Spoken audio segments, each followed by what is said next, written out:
From the Monster Mile in Dover, Delaware to the Triangular Superspeedway in Pocono, Pennsylvania, NASCAR rolls out a big rules change for race number 14 in the 2009 season. Trackside Live is in Pocono.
Trackside Live in the soggy, cool infield of the Pocono Raceway.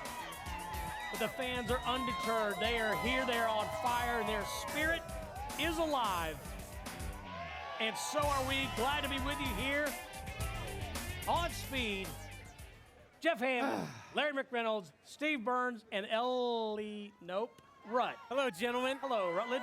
This is so exciting. I'm sad DW's not here, but I'm glad I get to. Hey, Rutledge. Normally he sits a little further away. Like about here? A little further. Little more. Just a little bit more. Here's a little good. bit Better. more. A little bit more. This feels good. Better. You know what? About another foot, you'll be close. I'm sorry. right I on feel it. like I'm farther away than DW. But that's the way Daryl does it. Yeah. That the Gives him camera extra makes it room. look Yeah, like see, that? that way he kind of isolates himself, makes Sure. himself like number one on the Sure. show. Well. But, really, the best seat in the house you're not even in. Really? Who's Yeah. that? The one right there. Over. That's not even on stage. Yeah, it is. It's on the stage. I can see you right, On right stage. there. It lets you You're on make a stage. grand entrance. I said this is fun to be up here with you guys. This is exciting. Did Daryl not tell you that, like, that's not your seat, or what did he say that you should show up? No, he just said, Wait a minute. I'm not here, so take You need over. to understand, just because you got him coffee, just because you took care of the kid, just because you waxed, The bus. that didn't earn you a right to sit there. A No. real man sits there. What? Elliot Rutledge. Sadler. Hey, Get up. Elliot. Hey, I just getting How are warmed you? up, sir. No, it's ready to go. Look at Look, that. that's a great place right over I'm gonna there. make a Right grand inside exit. the tunnel turn. But It'll be I'll, perfect for you. I'm gonna go check that out. Glad to See have you. you. Glad it's Elliot Steve. Sadler back for the rest of the 2009 How season. you guys doing?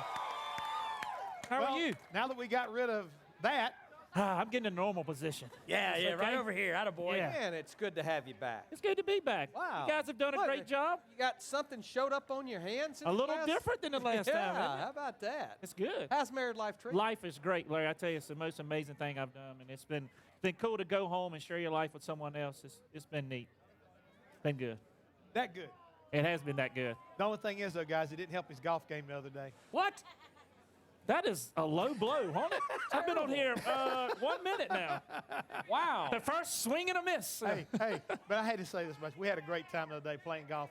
I just remember that one hole. I couldn't help it. That one hole. Yeah, I did mess up on one hole. but I had Jeff, 10 I'll of be them. with you in a minute. let me tell you about my boy Hammond's golf game. He gets to the clubhouse, and we come in from finally playing all 18 holes, and I said, man, y'all got done fast. He said, we didn't play the last 2 or 3 holes. We just put down a birdie and came on in.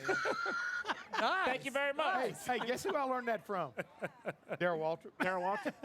You Well- cannot beat the score. The short The man. pencil will get you every Yeah. time. We missed Daryl, but we're thrilled that you're here with us, Elliot, for the rest of this 2009 season. So we're going to open up the old shell garage and see what's what.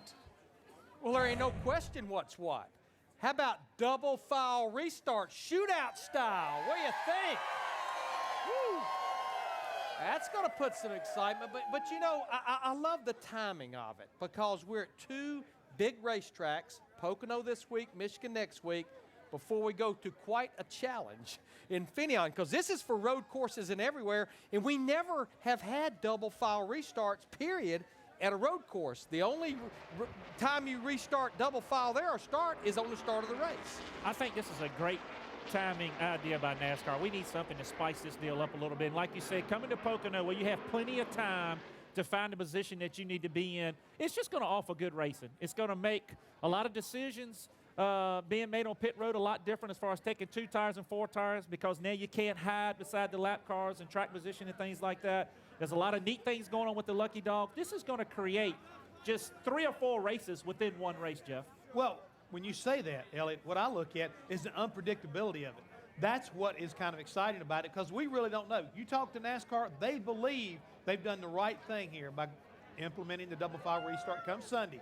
But like anything else, guys, something that's new, you're going to find out every now and then, well, maybe you didn't think of all the scenarios, or we didn't expect that scenario. So it could, still throw us a big-time curve. But the key thing is, as you've already brought out, it's going to be exciting. It's going to challenge the crew chiefs. But the key thing for the driver is don't worry about it. Just get up front, stay up front, and you don't have to worry. The other big thing, to elaborate on what Jeff said, strategy's great. We're going to watch the drivers, but it's for these people out here. Because That's right. Brian France said, we have listened to the fans, and we're going to do something proactive. I am so glad that they listened to the fans of this. We needed this, and when Mike Hilton asked us a couple weeks ago, This is kind of what guys, stimulated at the yeah, All-Star race. We were going 3 restart's a wide double off the foul. turn 2. Yeah. I mean, this is what racing's all about. This is short track racing where we all grew up at. Why not bring it to Sunday racing? So I think it's a great decision on their part.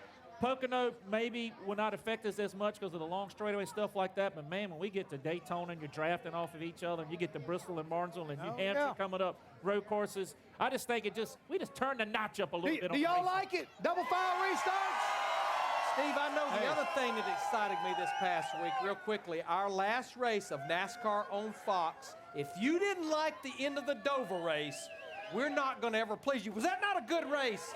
That's as good as it gets right there. A lot of drama. Tony Stewart, Jimmy Johnson, 2 champions battling each other. That was probably one of the best races we've had at a non-restrictor plate track all year long, bar none. Well, one thing I do not want to hear again is if you have the lead, you cannot be passed, because I think Jimmy Johnson restarted 8th on the last restart, 9th, and came and passed a lot of really, really good race cars, and passed a great Tony Stewart, who is also looking for his first points race win for he being had owner. both hands You know and feet he up was on the racing wheel. hard. I hate to tell you this on your first show, but we had to make a sign up for Daryl. Oh, am I jumping the gun? Yeah. No, go to break. Go to break. It's time for our Advanced Auto Parts Who's On tonight. Really excited about having Jeff Gordon spend some time with us, and Casey Mears. That's our Advanced Auto Parts Who's On tonight. Stay with us here on Speed.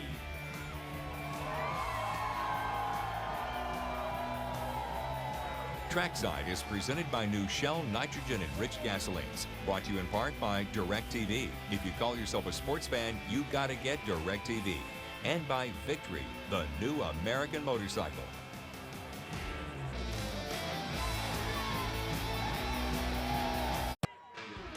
The numbers in Jeff Gordon's career, simply amazing. 4 championships, 82 wins, and over 26,000 miles led.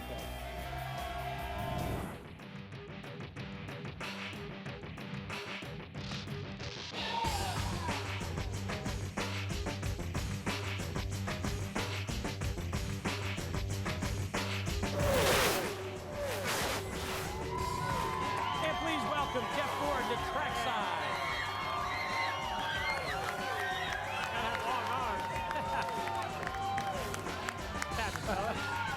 Hey, Jeffrey. Hi, guys. You're getting kind of close to the stage, right? Yeah, there. you have to have long arms, and I don't have long arms. And you can so fall I off this couldn't really thing. high five. Really? Especially Believe if you me. jump off of it. You do not want to do that. All right, I'm going to break the ice right Break off the ice. back here. Right off. You love us. We love you. What are you selling this week? I know you just didn't come to hang out with us. No, honestly, I did. You know what? I told John Edwards, who does my PR, I said, one of these times I want to go on, to Trackside with the guys and not be pushing something. I feel like I look, and it's not just, well, it's not just, what drivers do. It's just kind of, it seems like the world is kind of, I go on to Letterman or Leno or whatever, and everybody's plugging something. I said, one of these days, I just want to go and not plug anything. So Well, we I'm just actually here knew hanging that, out. and we're glad you came just to Well, hang out with us. I'm Larry happy. is so happy. It's not like I had a whole lot going on over there in the bus lot today. All right, so no family here this weekend? Not right now. So no. okay, but they are coming. They're coming 'Cause on when you went to Sunday, yeah. Victory Lane earlier in the year, nobody was there to I celebrate know, it with you. I know, and my wife, still talks Remind about you of that. that. But yeah, but no, they're coming on Sunday. So We just figured the reason why you were lonely is that Daryl's not over there anymore.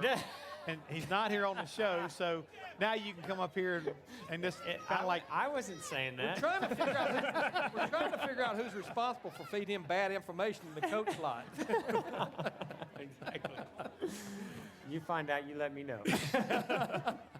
But yeah, tell us about what's going on here at Pocono this weekend, because I was over there a little while ago and you guys were up there on the stage. You had Tony Stewart, and Jimmy Johnson, top 3 guys in the points, and guys, when we were sitting there, somebody pointed out to me, and they may have even brought it up during the press conference after I left, 9 championships between the 3 guys at the top of the list right now. I mean, you guys pretty much on the corner of these Sprint Cup championships right now. I hadn't even thought about that till somebody pointed it out to me. So yeah, that's pretty impressive. I have the utmost respect for both of those guys, but there's plenty right there behind that are going to have something to say. And it's so early in the season. There's so much racing left to go, plus the chase format. I mean, everything changes, but I would not be surprised if even when that chase comes around that those guys are really going to have something to say. And I mean, Jimmy certainly made a statement last week that was really impressive, as well as Tony. And unfortunately, we didn't. So we got to get. That's what I see is happening here at Pocono. It's time for us with the 24 DuPont Chevrolet to make our statement here as well. So happy to start second. Unfortunately, nothing went on today, but take advantage of the points and then get ready to go racing starting tomorrow in practice. We're talking about Pocono, and we just asked our race fans out here the new news of the weekend. What does the 4-time champion think of the double file restarts? Well, I'm just surprised it took this long to get it, into place. I think it's going to be. I think the drivers are going to kind of be 50-50. There's one week it's going to go their way, one week it's not going to go their way. But I think for the fans, I think it's really going to make it exciting, especially here at Pocono. I think this weekend, next week in Michigan are 2 great weekends to really try it out. You got big long straightaways. So, and you got plenty of room to fan 3 and 4 wide, which I'm sure we're going to be doing plenty of. I'm curious to see how it works out for the guys lap down. I kind of wish this thing would have started last week. I got a couple laps down last week. I would like to have had that in place and maybe got my laps back. But, getting your laps back. Because you had a top 5 car. My car, we made one adjustment. That we started way in the back. We were coming up through there. We got caught on pit road. Not to make excuses, but we had a good enough car to run up front. We just didn't need to be the laps down. We got 2 laps down, there were just so many guys that were one lap down that we just never could get it back.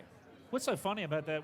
My crew chief and I sat in our trailer today saying, okay, if we're 1 lap down and this happens, we need to do this. I mean, we went through scenarios, all day long. Have you guys we've done a little bit. Every time Steve and I are talking, we're talking about the different scenarios. We were testing in Road Atlanta this week, and we're talking about Sonoma, what's going to happen in Sonoma with the double file restart and how it's going to change up the pit strategy. So it's going to definitely make the racing more interesting. I think it's going to make it more exciting. And I think that's why you got the drivers pretty much on board and everybody on board with it right now. I think it's a good thing all the way around. Speaking of Sonoma, why do we send Jimmy Johnson out there to decide which wine the winner is going to drink it? I don't know. He never won a road course race. I didn't get asked. I don't know. You should be the man doing that. You know what wine I wanted to pick. Of course, when I won, the last time I won there, I did drink Jeff Gordon wine in Victory Lane, as well as the wine that the track partners up with. But I think that's what happened. They didn't send me because they knew I was pretty biased. Jeff Gordon or honestly, at that point, once you win the race and you're in Victory Lane, you really don't care what wine you're drinking. If they give you cooking sherry, you'll drink it. Yeah, exactly. Something in a box. Yeah. That's not man. You can't break it. It's in a box. Perfect. We'll have more with Jeff Gordon coming up here on Trackside. We want to remind you to locate campgrounds near the Michigan International Speedway. Visit GoRVing.com. You'll find virtual RV tours, a free DVD offer, an RV dealer, and rental locations in your area.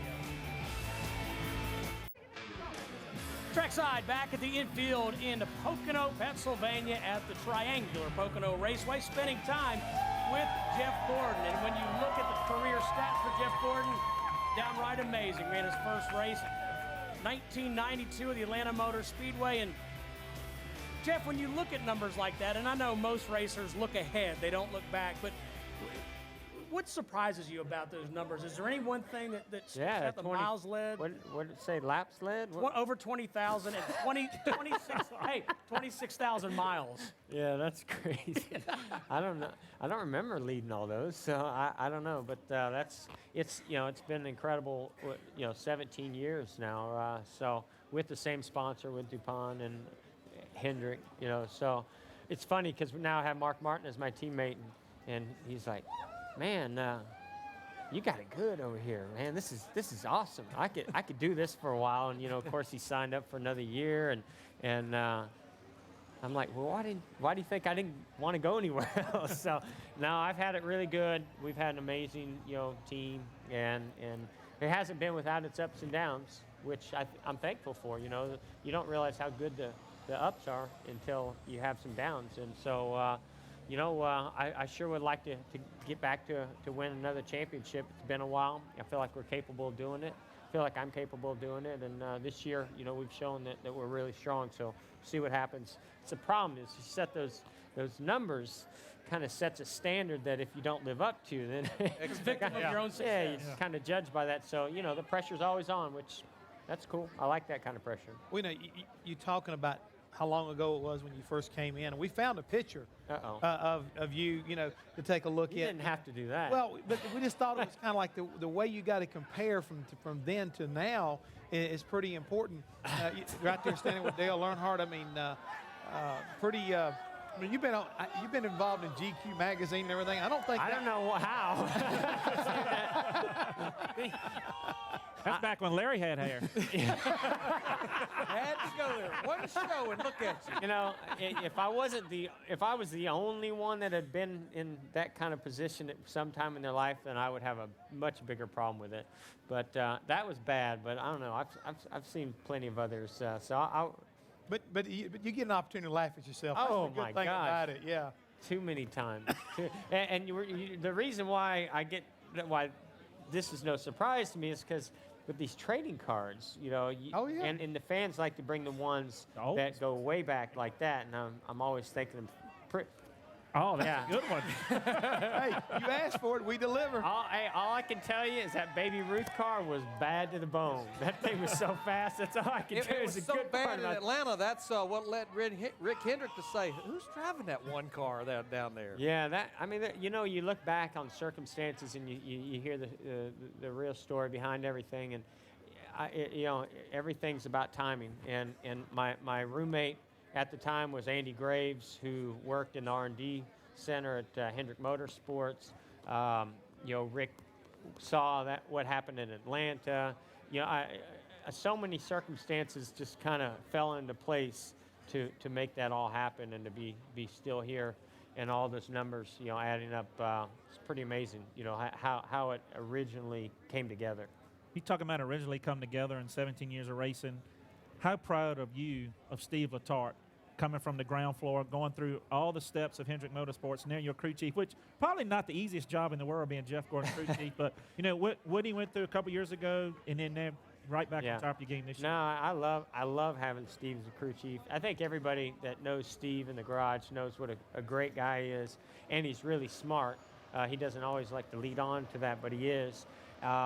It's tough to be a crew chief. It always has been. And in this day, it's certainly really, really tough. And Jeff. He definitely has a tough job ahead of him, especially, if you're certain guys, crew chiefs, myself, Junior, a lot of guys out there, Tony Stewart. It just builds extra pressure, puts that much more heat on him. And he had a lot of heat on him last year. And I love how he handled it. And how he's handling this race team right now. He's doing an awesome job, and we're having a lot of fun together because we get along good. but I believe in him as well. Yeah, 1997, when I went winless with Dale Earnhardt Sr., I was absolutely beneath pond scum. Daytona 500, 98, after that, I could have run for president and probably won it. But, you know, it's interesting about you talking about Steve Letarte because, Jeff, you and I were talking earlier. There's been some comparison with you and Steve's situation last year and Dale Earnhardt Jr. and Tony Urie's situation this year. The difference is you said, we don't need to make a change. I've got the man I need to win races and more championships. Yeah, I mean, I think there's a lot of circumstances. You know, I didn't feel like Steve, you know, I felt like he wasn't really getting everything out of that team because I kind of saw the way, you know, our other teams were doing things and kind of what was happening with you know the cars and teams and I always believed in Steve. I just know he's a great crew chief. I didn't feel like I was giving him my best, and so before we made any rash decision, it's like, hey, what do we need to do to get better? And to me, we had to go through those steps first. And I don't think anybody is in the same situation as Dale Jr. and Tony Urie. Yeah. Those guys are under a microscope, unlike anybody could ever compare to. It's tough. The other thing is that Steve and I aren't family, and sometimes that has positives and negatives. And Steve and I, we've always said from the beginning, as much as I like the guy and he likes me, I think, this is business. And when business decisions have to be made, you have to be, big enough to handle them. And sometimes there are circumstances that outweigh what it is that you want, or whether or not the chemistry is just not there. And I knew a long time ago that chemistry was there for me and Steve back, before he was car chief, when he was just doing the tires. He and I just had a good rapport and communication, and then he became car chief. And you stick your head in the window enough times, you get to know one another pretty good. And I always knew he understood race cars very, very well, and he understood me, I felt like. Don't stress about the wind blowing your hair. I have that same. But I need I need a haircut, though, is what I need right now. He's got a bottle of hairspray in there that's this tall. We should let you use fell some out of the it cabinet today and hit Steve Burns in the head. I've never seen Steve's hair move. That's irony. Hey, I got a question for you. All right. When you were talking about Mark Martin and Mark saying how good you have it at Hendrick, when you were really young when you started at Hendrick, 22, I guess, 23. Yeah. Was there ever a time when you're young and you think, man, maybe the grass is greener on the other side? Was there ever a time where you said, maybe I can do bigger things somewhere else? Well, every time you get beat, whether it's your teammate or whether it's another organization, you're like, man, look at that thing. That thing's on rails. Man, I'd like to be driving that car today. But never did I ever realistically. The only time is when Ray was my crew chief and he was leaving to go start the Dodge program. He and I sat down and talked about whether, it was going to include me or not include me and what the options are, because I loved Ray still to this day. I think he's just an awesome guy, awesome crew chief, and he's sharp with that stuff. So I knew he was going to do well, and it was just, did I want to go along with him, and take that chance to build a team up from the start, or did I want to take proven history and success at Hendrick and build on that and keep that going forward? And I got to admit, there was a part of me that was like, wanted to try some new things, new people, and just see and challenge myself and the team to see if we had it. And in 2001 was one of the most gratifying years that I've had to this point, because we won the championship that year with Robbie Loomis and much different race team. It's all right. Is it okay? See, I don't have anything to plug. We don't have anything to talk about. No. We'll have more with Jeff Gordon right after this here on Speed. Hey everybody, welcome back to Trackside Live here at Pocono. I caught up with Casey Mears. We're out here in the green room getting ready. I know you've been watching Jeff Gordon up there like a hawk, obviously a fan. Well, I'm just really trying to learn how to do a proper interview, and he said he's been around for 17 years. He should know how to do it. It's working. I don't want to sound like you've jinxed us, but you've been bringing weather with you everywhere you've gone this week, it seems like. Are you getting that same vibe? It seems like it, but there's been a lot of guys in the same boat. Obviously, we were in Dover. after Dover, I went to Wisconsin on Monday, tested a dirt car, had a good time. Tuesday, we were at VIR, but then we tried to go to Indy Tuesday night. It was raining. It rained Wednesday morning when we tried to test Indy, and then we were going to go do the dream race, and you know, it was raining there. So yeah, it's following me around a little bit. I don't want to say it's you, but it seems like there's a good chance. But now you did mention you stayed in Dover, you got to have a little fun an extra night. Well, now we get to take a look back and check out what happened to Dover, but your fun wasn't there. So we'll just check it out. 2-4, got you. Check 1-2. I got you there. You got me okay? Got a copy. 10-4. Sunny skies ready to roll in Dover, Delaware for 400 miles. This is a track full of surprises. I may bug you about every 10 laps to let us know how it's going so we can make proper adjustments this first time. 10-4. Just talk. And we are underway. Roaring off down towards turn number 1. David Ruderman gets a great start. Gets out front all by himself. We've got a green racetrack to deal with. Sometimes it runs good, then it'll run real tight for a couple laps, and then it'll do okay. It's just weird. I think the track's tightening up, and I need it back to how it was at the start. Earlier in the race, it started off free, so it's certainly coming to us. We're tightening up. Loose in, loose off, loose everywhere. So I can't even see straight. I'm so sideways. Hey, Tom, I want you to come this time. 3, 2, 1, 4 tires. Caution's out. Caution is on the speedway. Right sides only. Leave on right. We're going to beat it to the start finish. Right side. Drop it. 38. We're going to be the leader, buddy. 10-4. Yeah, we got lucky on that one. You knew it was coming, but I didn't want to lose too much ground to those guys that were pits, so good work. Cool chilling right now. You want me to go up through all these guys or what?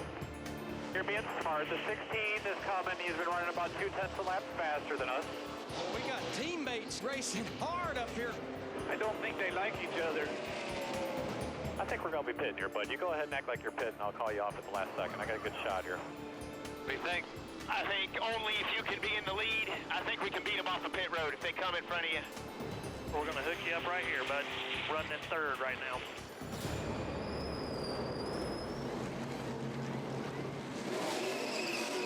Go. Clear out. Haul ass, man. Go. Damn it, guys. The green is out. And the Biff is on the gas, trying to get away from Tony Stewart. And more laps, man. You're the fastest car on the racetrack right now.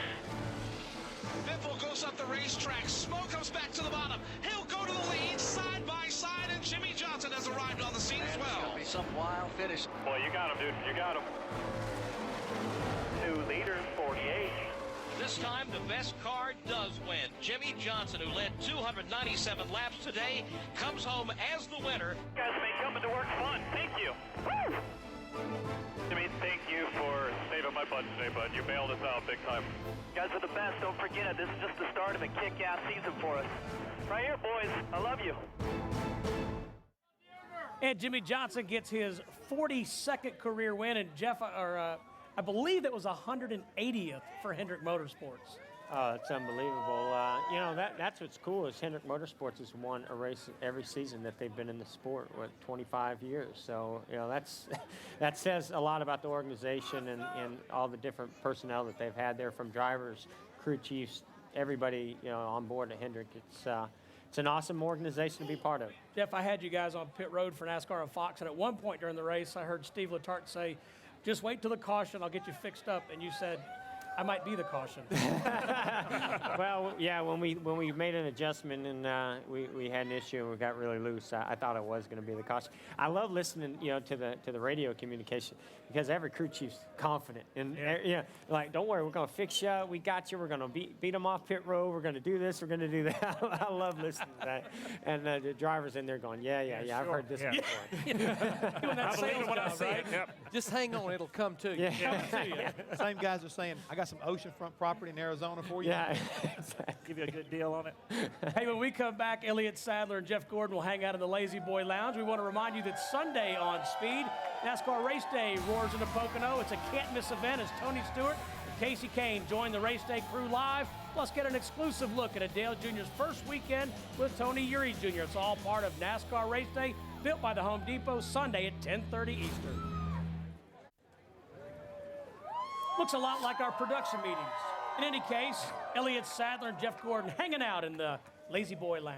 These things are pretty comfortable, man. I'm glad Very you comfortable. kind of come over here and sit a little bit. But the first thing I want to ask you about, Jeff, is, you know, me being a newlywed myself and you being married and also a beautiful little girl, Has that changed your perception of racing or focus of racing, anything like that, or is it even affected the racing on Sundays? Well, I wouldn't say it affects the racing, but there's no doubt about it that it changes your perspective on life, you know, and the decisions that you make and what you do day to day, your schedule and all those things. I love spending time with Ingrid and Ella. You know, it's just having her in Victory Lane there in Daytona for the 150 was just the coolest thing. You know, she walked up and she's like, "Go, go, Papa!" And you know, I mean, she's starting to recognize the race car on TV, you know, and say certain things. So, but how can it not affect you? I mean, you know, when you become a dad, you know, you'll find out soon. Wait. It's the greatest thing, the hardest thing ever,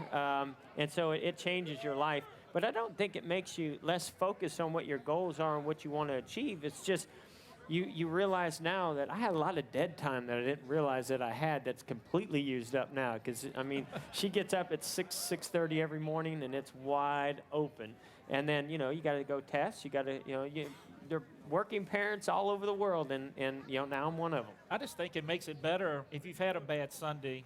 You know, now when I get home and get to share time with Amanda, that it's like you can almost forget what happened that weekend, and you kind of get a fresher start for the following weekend. Absolutely, and I found that out, you know, just, you know, in my relationship with Ingrid, and now as a, you know, family with a little girl. Absolutely, I mean, those there's so many cool experiences, and you know, but it makes it very, very challenging as well, because you want to be home, but you want to do good at your job. And so I think if there's any effect, it's that, you know, it's that juggling of your schedule and your priorities.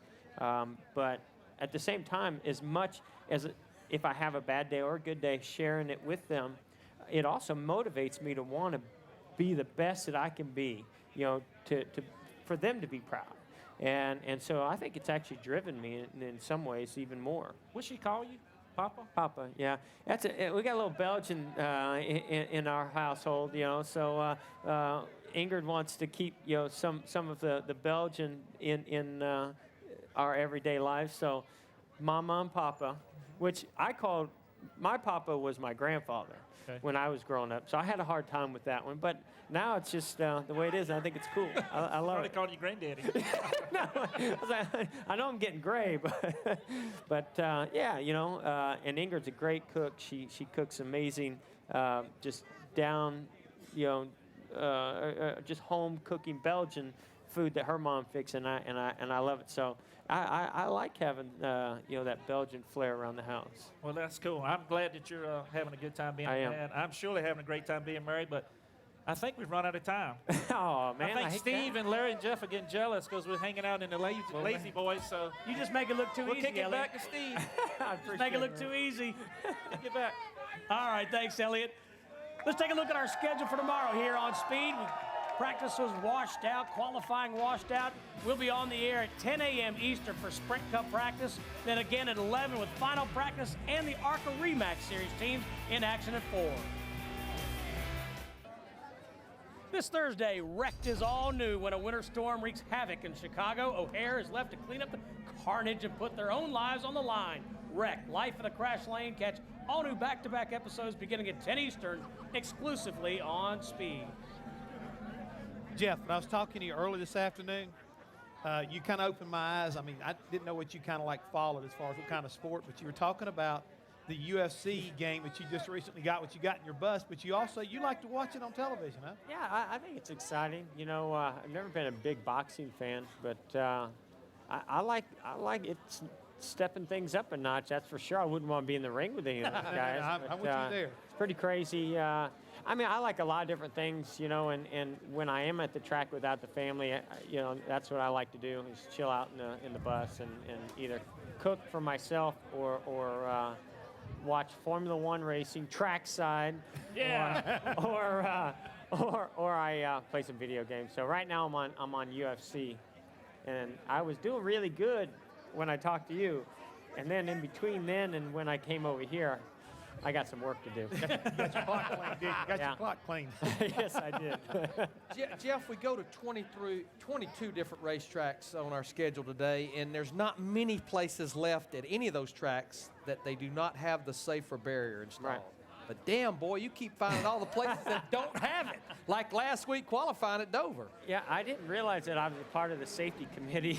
But, Vegas last year and Dover the other day. Yeah, you know, that hit didn't look that bad on TV, but I'm telling you, that was a huge, huge impact because nothing gave. You know, it hit with the door bars, and we got the numbers back from NASCAR from the black box, and I was like, yeah, it doesn't surprise me they're that big because my head hurt, my ribs hurt, my back hurt, knocked the wind out of me a little bit. But yeah, I mean, I understand why they have safer barriers in certain locations and don't in others.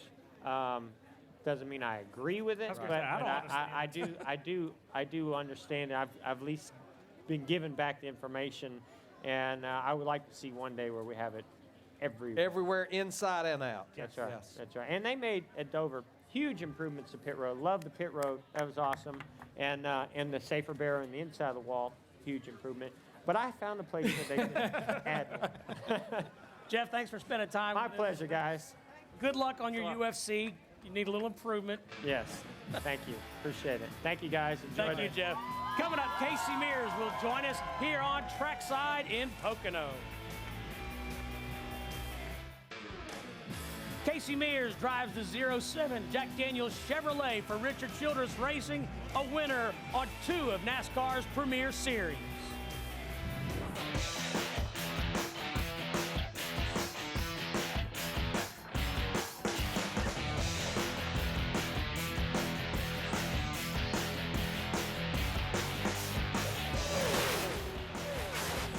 And welcome Casey Mears to Trackside Live.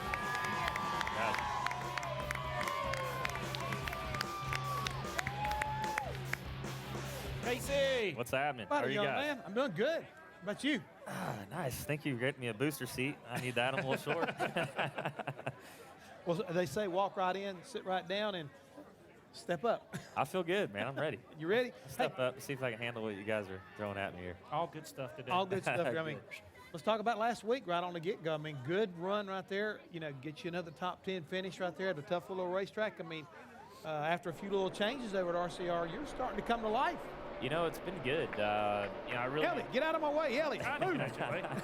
I really enjoyed working, you know, Gil and them guys at the beginning of the year, and then they switched things up, and you know, things are just going good. You know, I really enjoy working with Todd and those guys. They've been together for quite a while, and I really feel like we're on to something. You know, all but Charlotte, we struggled. You know, I think Richmond and Darlington, and also last weekend in Dover, we've had some good race cars, and been having a lot of fun driving the Jack Daniels Chevrolet this year so far.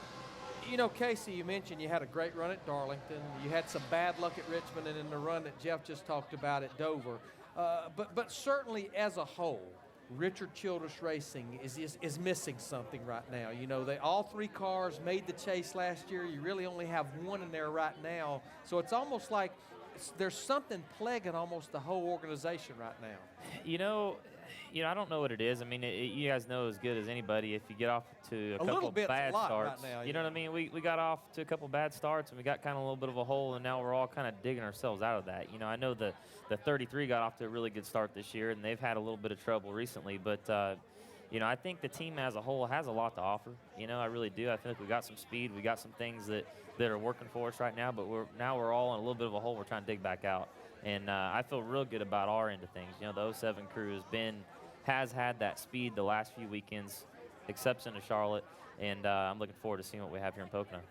Well, I want to go a little bit different route. Elliot was talking to Jeff Gordon about being a father. How's your daughter Samantha? It's awesome, man. She's doing great. She's getting big, and I've been enjoying that so much this year. You know, her and Trish both. It's just so much fun to see how she's growing. You know, to see how Trish is with her as a mother. You know, it's been a lot of fun for me to see what a good job she does with her. And I've just been loving it. You know, sometimes I come home, I just can't believe I'm a dad. You know, and you look at this little beautiful girl, and it's just it's a pleasure for me to have her, and I really enjoy spending time with her as much as I can. And typically they come out about every weekend. This is one weekend that we kind of don't have her around, but almost every single weekend this year we've had her at the track, and it's just a lot of fun. Do you still have the sand rail? And if you do, does it have a baby seat in it yet? I got a new one with more horsepower, And I want to get her in it right now, but Trish says I got to wait a couple years. Oh, man. Oh. I want to get her in and give her a ride around. She's a daredevil, man. This kid loves to be thrown. I mean, child services don't be watching this or anything, but she loves to be thrown around. She loves to be in swings. Anything that moves and goes around, she just loves it, man. And I like that, you know. I mean, she's not scared of anything. Here she is, just this little thing, and she just loves. She loves when you scare her or make like monster noises to her. Trish will make monster noises to her, and she just laughs and giggles and loves it. And maybe it's because she doesn't know it's supposed to be scary yet, but she's just a lot of fun to be around. Sounds like Larry. I love monster sounds. Don't know any better. Is that what you're trying to say, Elliot? Around though. We'll have more with Casey Mears when Trackside continues from Pocono. Trackside is presented by new Shell nitrogen-enriched gasolines and brought to you in part by DirecTV. If you call yourself a sports fan, you got to get DirecTV. Next weekend, we're at the Michigan International Speedway. Our guests include Casey's teammate, Jeff Burton, and Brian Scott, the most recent winner in the Camping World Truck Series. He won at Dover. He'll be with us as well. And Elliott Sapp. Hey, I'll be there. Huh? Very nice. You know, Casey, we continue to see, you know, the migration of open wheelers, Montoya, Hornish. We saw Franchitti come over here. We keep hearing about Danica Patrick. You ran kart, and you were actually in 2002, you were faced with a pretty difficult decision because you had opportunities in NASCAR and open wheel, and you went and kind of leaned on your dad and your Uncle Rick. What do I need to do here? Yeah, I think that, you know, at that time, you know, the split between kart and IRL was still pretty fresh, and they didn't know, you know, what was going to be the right direction to go. And out of the blue, I kind of got an opportunity to go run in the Nationwide Series, and, you know, I took it. I talked to my dad, and he was telling me all year long, because he was working for Chip Ganassi at the time, and he goes, man, you got to get back here. There's racing everywhere. They race Wednesdays, Tuesdays. You know, there's so much going on back here in North Carolina. You need to come back and try it out. And then when I was kind of faced with that decision, I knew what my dad's answer was going to be right away. Come back here and try it. You know, talk to Rick, and at that time he kind of knew that Penske was going the IRL direction, and they still didn't know what was going to be right. And I thought, man, I'll come back here and try it out. If it doesn't work, I'll go back. And thank God it just kind of kept working because I'm in the right place. It's a lot of fun here. I really enjoy the racing. I enjoy the people, and you know, I really enjoy where I'm at right now with RCR. I really like that race team a lot. Well, speaking of RCR, you've driven for two of the best owners, I think, in the sport, Mr. Hendrick and then Mr. Childress. Like similar the way you run businesses, or different, hands-on, or? Yeah, I mean, I think a lot of the goals are the same, you know, and definitely two different approaches. And I don't know the inner workings of exactly how they run business, but you know, Rick was always good to me and a great guy. Richard's always been a great guy. I think Richard, you know, is a little more hands-on, you know, just because he's just there every single day. And Rick's got a lot of other things going on, and he focuses on his race team a lot. But there isn't one day that I've been to the shop that I haven't run into Richard, and that is just cool. You know, I mean, there's always little things in the back of your mind that you may want to ask the car owner or have something to talk about, and every time he walks by, it's there to ask, and you get it handled right away. And I really enjoy that about him, and I love the approach that they have to the racing. They're just racers, and you hear that said about RCR a lot, but it's the truth. They're not out there for anything else other than just those race cars and building them the best they can and going racing on the weekends. And I think that, you know, it takes it's just a different mentality, and I really don't know how to put it completely in words, but I like the atmosphere. It's a lot of fun to be around, and it's put me in a place where I feel like I'm in a position to really excel. Well, the thing is, you and Todd Berry really hit it off also. It looks like he's a racer, you're a racer. You talk about Richard Childress. That's working well. It's working real well. I'm just real excited about the progress that we've made this year with Todd. And, you know, it's a lot of fun. I'm having a blast. I just can't wait to do more of it this year. Thanks a lot to Casey Mears. Hey, wait a minute. Best Buy gift cards. Let me come back. Hey, go, Jeff. You take all those. No more from Larry. Let me have a couple. Camping World Truck Series race up next from the Texas Motor Speedway. Stay right here on Speed.